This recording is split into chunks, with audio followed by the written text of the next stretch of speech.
Hello, Sea Stars, and welcome back to Tavern Talk. Last episode was honestly pretty upsetting. I can't believe Tia is dead, to be honest. But let's get into today's disaster. Oh, about where we left off. Everyone's quiet. Someone should go after Clay at some point. We'll need his help. We don't have time to let ourselves fall apart right now. Easy for you to say, you weren't there. Dylan's right. We'll have time to feel defeated once we're dead. Right now, all is not lost, not yet. Sure, it's just a bit hard to buy this never give up right now. If you know how to salvage all of this, feel free to share with the class. I'm serious. I won't roll my eyes at any heroic speeches right now.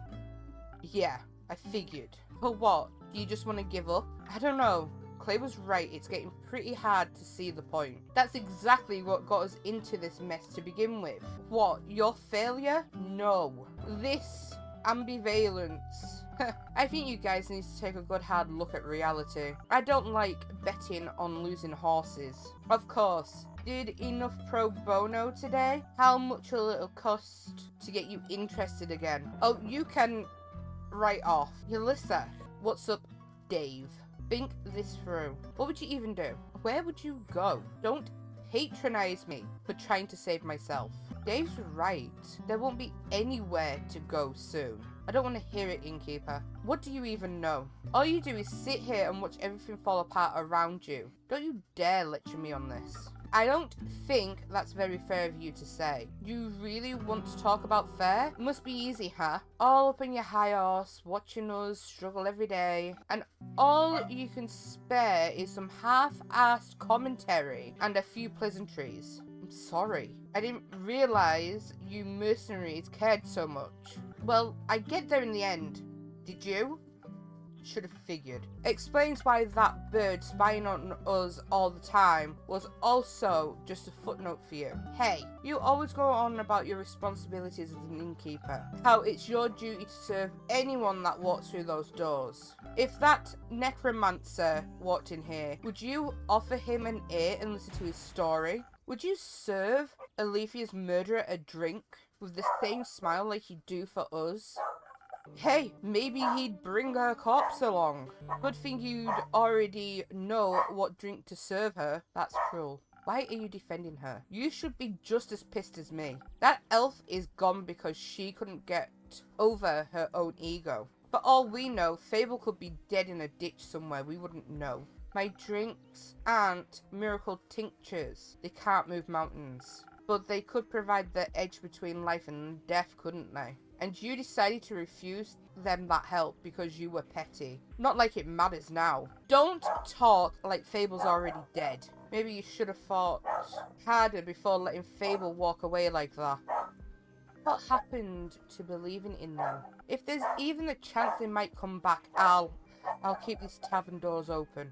Good to know you seem to have somewhat of a heart. Whatever.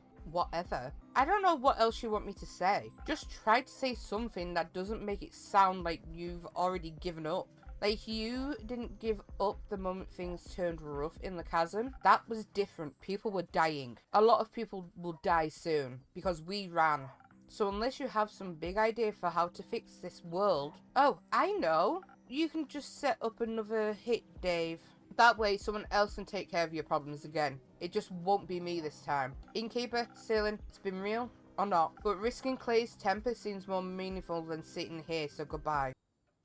She does have a point, doesn't she? I don't know what to do anymore. On our way back from the Highlands, I was thinking, I could just go see my family, but would I even reach them before the sun sets for the last time? I could have tried. Instead, I'm here. I'm not sure why. There must be something left to do. Maybe if we have the element of surprise, with your sword we might... No, this sword can't save this world. Neither can I. Huh? Fable! Am I seeing things? Fable? Hello everyone. Greetings, adventurer. Welcome back. I'm back. Somebody pinch me. Ow. I said pinch, not punch, Salin. That wasn't a punch. I'll show you. Wait. It's really me. Even though I do look a little different. Is it weird? No, it suits you. Looking badass, Elfie. Thanks. I like it too. I like the horns. They look very, horn-y. Nope, that sounds weird. Let me try again. Take your time. They are very pretty. Beautiful? Effervescent? Do you need one of your own drinks, innkeeper? Well, what I really want to say is, I'm so glad you're okay, Fable. And I'm happy you're back. I'm really happy to see you as well, innkeeper. And there's so much for us all to talk about. Wait, before that, first and foremost, I want to say that I'm truly sorry. I should never have refused to make you a drink. No matter what insecurities I was dealing with, I should have never let them get in the way of keeping you safe. I made it back, didn't I? And I thank the dragons for that. But I still ended up acting like a giant hypocrite. None of my encouragement was ever given in falsehood, yet learning to trust in the abilities I knew you had. It was hard to trust in you while you were worrying for your well-being was eating me whole. The worry of losing a friend. Don't you mean regular? No, you're my friend. If you'll still have me. You know, I thought a lot about our last conversation. I was upset at first, but most of all, I was afraid. Afraid that we'd never talk again. I didn't even know if I ever wanted to come back to this tavern. Maybe the me from a few weeks ago would have just stayed away, but you're important to me too, Inky. And I wanted to be brave for the both of us, so I came back to hear you out. And I'm happy I did. Glad you're both finally able to resolve this. That conversation must have really eaten into your word count for the day, innkeeper. Worth it. But yes, you'll have to carry me from here on out, Dave. I'll try my best. Oh, right. Guys, we don't have time to chat. There's this necromancer that stole Ur's axe. I don't know who he is or what he wants to do with it, but we have to stop him.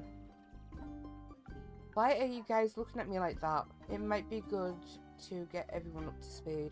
You go first, Fable. You got us at the edge of our seats. Well, as you know, I was searching for Melly around the portal to the Twilight Chasm. I couldn't find any clues, not with the devastation left behind after the flood. And then a thought struck me. What if Melly was pulled into the portal by the waves? That would have been a nightmare, literally. And even if I could swear I saw the shadows around the portal moving, or the fact that its entrance to the plane called the Nightmare Realm, I couldn't just abandon my friend, so I went through the portal. How did that go for you? To be honest, I barely remember what happened when I first went through. The distorted landscape, the giant gangly creatures roaming around.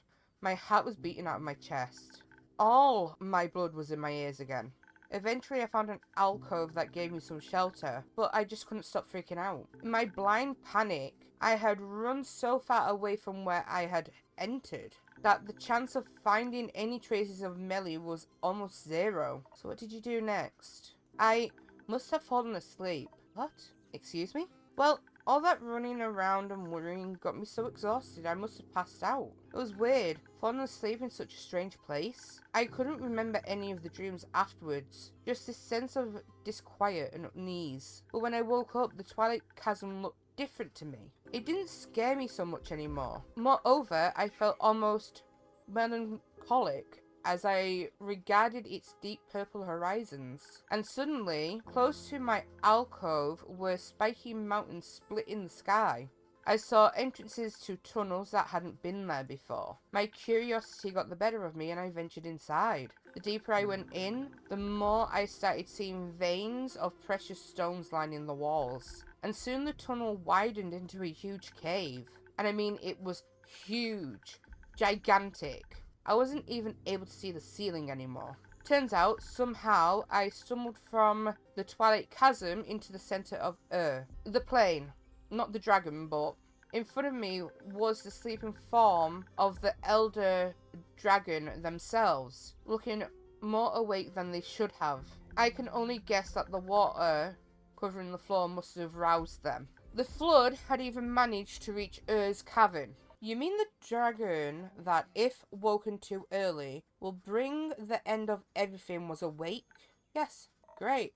Another apocalypse. Do we get double points for a combo? Wait, I haven't finished my tale yet. But you're right, it didn't look good, especially when the necromancer appeared. I hid behind a formation of stalagmites as soon as I noticed him. Something about his presence and armor seemed off.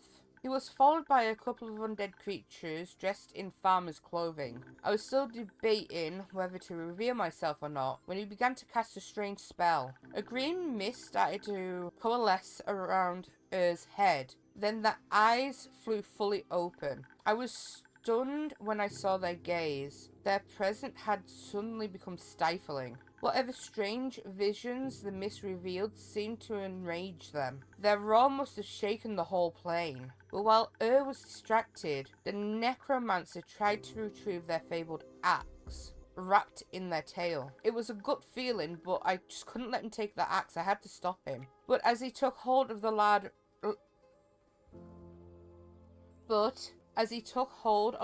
weapon, he turned to look right at me. My legs felt like goo. I was shaking so bad.